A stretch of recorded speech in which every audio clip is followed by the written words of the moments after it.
लोकसभा चुनाव के तारीखों के ऐलान के बाद अब एक बड़ा जो है कि सामने आ रहा है, खास करके वोटिंग का समय।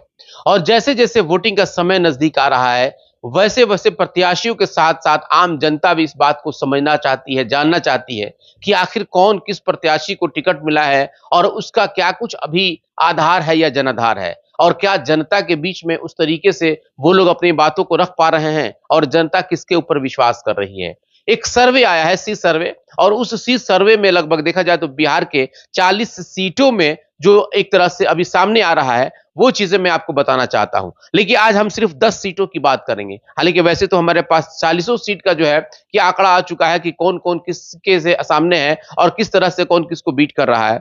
लेकिन आज हम सिर्फ 10 सीटों की बात करेंगे, जिसमें आपको शिवहर, वैशाली, बेगूसराय, हाजीपुर, सिवान, सारण, दरभंगा, उजियारपुर, समस्तीपुर और किशनगंज।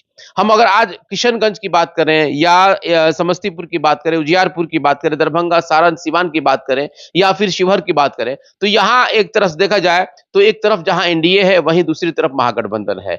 महागठबंधन और एनडीए के बीच में किस तरीके से लड़ाई है, जनता किसके ऊपर विश्वास कर रहा है और क्या कुछ लग रहा है कि कौन प्रत्याशी बाजी मार रहा है, इन्हीं सब सर्वे के हिसाब से हम आपको बताना चाहते हैं। हम सबसे पहले बात करेंगे शिवहर की। देखिए, शिवहर में लवली आनंद, जो कि आनंद मोहन की पत्नी है, बाहुबली कहे जाते हैं, और उनके सामने रामा देवी, जो कि राजद के प्रत्याशी हैं, और अभी लवली आनंद जो है कि जेडीयू के प्रत्याशी हैं। तो अभी जिस तरीके से सी सर्वे का एक रिपोर्ट आया है, उस सी सर्वे के रिपोर्ट के अनुसार लवली आनंद बढ़त में बनाई हुई हैं। हालांकि रामा देवी भी काफी नजदीक है उनके, लेकिन जनता के पक्ष की अगर हम बात करें तो लवली आनंद अभी जनता के हित की जो सबसे बात कर रही हैं, और लगभग ऐसा लग रहा है कि जनता उनके ऊपर मोहर लगा रही है। तो अभी सी सर्वे के अनुसार लवली आनंद बढ़त बनाए हुई है और लवली आनंद ऐसा लग रहा है कि उस सीट को निकाल लेंगी। हम अगर वैशाली की बात करें तो देखिए, वैशाली में एलजेपी के उम्मीदवार है वीणा देवी, और उनके सामने बाहुबली मुन्ना शुक्ला है। लेकिन मुन्ना शुक्ला चूंकि राजद के उम्मीदवार हैं और वीणा देवी एलजेपी के उम्मीदवार हैं। एलजेपी के ऊपर विश्वास जनता जता रही है। जनता में जो सर्वे किया गया है, उस सर्वे के अनुसार लोग वीणा देवी को पसंद कर रहे हैं, और ऐसा लग रहा है कि वीणा देवी वैशाली सीट को खास करके दिल्ली तक पहुंचाने में वो कामयाब होंगी।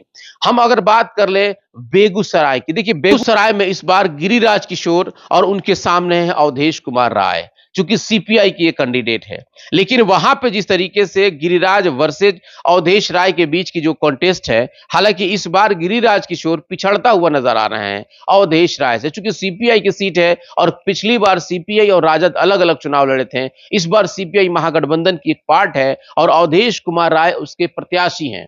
तो इस बार वहां पे ऐसा लग रहा है कि गिरिराज किशोर अपना ये सीट नहीं बचा पाएंगे, जो सी सर्वे ये बता रहा है। हम अगर बात कर ले हाजीपुर सीट की, देखिए हाजीपुर सीट चूंकि देखा जाए तो एक परंपरागत सीट था रामविलास पासवान का, लेकिन इस बार जो कि उनके बेटे चिराग पासवान यहां पे प्रत्याशी हैं एलजेपी के। हालांकि चिराग पासवान जमुई के सांसद हैं, लेकिन इस बार वो अपना हाजीपुर सीट पे दावा कर रहे थे और एनडीए में है, जिस तरीके से एनडीए ने उनको वो सीट दिया है हाजीपुर सीट, लेकिन उनके सामने जो है जो प्रत्याशी हैं, वो प्रत्याशी है शिवचंद्र राम। शिवचंद्र राम चूंकि राजद के प्रत्याशी है, लेकिन इस बार जिस तरीके से यहां सी सर्वे अपना रिपोर्ट दे रहा है, उसके अनुसार चिराग पासवान आगे निकलते हुए नजर आ रहे हैं।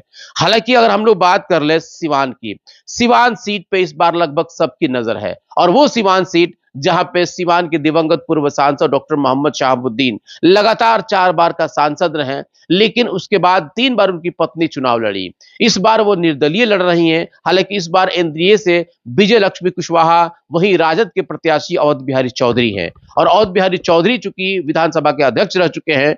और इन दोनों के बीच की अगर हम लोग बात करें तो इन दोनों के बीच से हिना साहब का पलड़ा इस वक्त बहुत भारी नजर आ रहा है।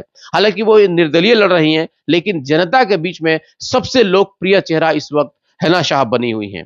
और अगर हम लोग बात कर ले सारण सीट, देखिए सारण सीट पे अभी भारतीय जनता पार्टी के राजीव प्रताप रूडी वहां के सांसद हैं, लेकिन इस बार फिर से एक बार राजीव प्रताप रूडी पे ही पार्टी ने विश्वास जताया है। वहीं अगर हम लोग राजद की बात करें तो राजद में लालू प्रसाद यादव की बेटी रोहिणी आचार्य हैं। लेकिन इस बार जिस तरीके राजीव प्रताप रूडी के सामने एक बड़ा समस्या है।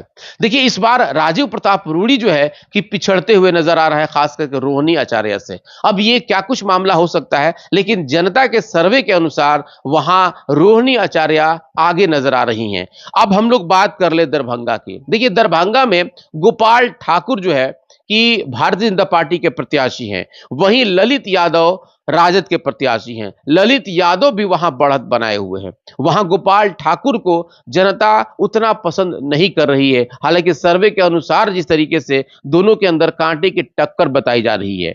उजियारपुर की हम अगर बात कर ले तो उजियारपुर में नित्यानंद राय, जो कि अभी जिस तरीके से कि नित्यानंद राय का एक बड़ा प्रभाव भारतीय जनता पार्टी में माना जाता है, उनके सामने जो है कि राजद के आलोक कुमार मेहता हैं। चूंकि आलोक मेहता ये तेजस्वी यादव के काफी करीबी माने जाते हैं। अगर हम दोनों की बात करें तो इस बार आलोक मेहता जो है कि बढ़त बनाए हुए हैं। अगर हम लोग बात कर ले समस्तीपुर की, देखिए समस्तीपुर का फिगर अभी साफ नहीं हो रहा है, वहां जनता असमंजस की स्थिति में है। लेकिन अगर हम लोग किशनगंज की बात करें तो किशनगंज में जेडीयू के मुजाहिद आलम बहुत बढ़त में हैं। हालांकि वहां मोहम्मद जावेद कांग्रेस के प्रत्याशी हैं, लेकिन वहां जेडीयू के प्रत्याशी काफी आगे नजर आता है।